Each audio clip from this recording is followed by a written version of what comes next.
Hello দোস্ত, ভালো আছেন তো? দেখতে পাচ্ছেন ম্যাডামের সিচুয়েশান কেমন, একদম চোষা পাটালি হয়ে গেছে। বুঝতেই পারছো, শরীর খারাপ হয়েছে, অবস্থা খুব খারাপ। কেরাসিন রান্না টান্না করতে পারছে না, শুয়ে চলে একটু ঠ্যাং হাত পা তুলে টেনে তুললাম। দেখতে পাচ্ছ কী অবস্থায় আছে।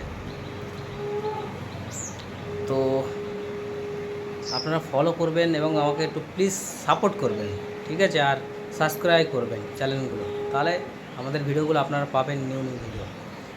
দেখতেই পাচ্ছেন আমাদের ব্লগ চ্যানেলটা নিউ কন্ডিশনে করেছি, এখন হয়তো প্রবলেম হচ্ছে, ধীরে ধীরে আরও ব্লগ আমরা দেব। তো আপনারা ফলো করুন এবং সাবস্ক্রাইব করুন। ভালো থাকবেন সবাই। দেখতে পাচ্ছেন আমাদের অবস্থা, এখন ঘরের এখনও প্লাস্টার করা হয়নি, কন্ডিশন দেখেন, অবস্থা খুব খারাপ।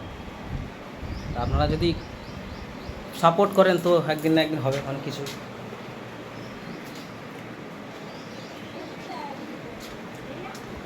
আমাদের আর একটা অবস্থা দেখবেন, আমাদের বাচ্চা থাকে, ছাগল বাচ্চা, বাড়ির ছাগল বাচ্চা দেখবেন,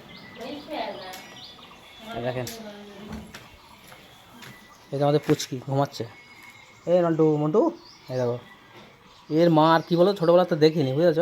তো আমার মা এর দুধ খাইয়ে খাইয়ে মানুষ করেছে, মানে গরুর দুধ কিনে কিনে খাওয়ায়।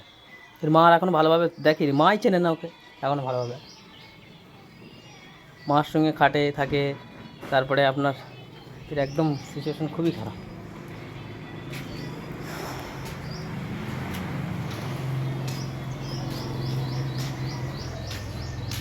ম্যাডামের অবস্থা দেখেন, মারা হয়ে গেল প্রায়, সিচুয়েশান দেখেন।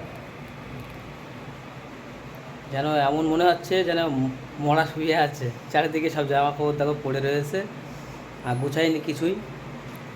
কন্ডিশান দেখতেই পাচ্ছেন। বলছি সকাল থেকে গোছাতে গোছাতে গুছাবে না, তাহলে শরীর খারাপ, ভালো লাগছে না কাজ করতে, শুয়ে আছে।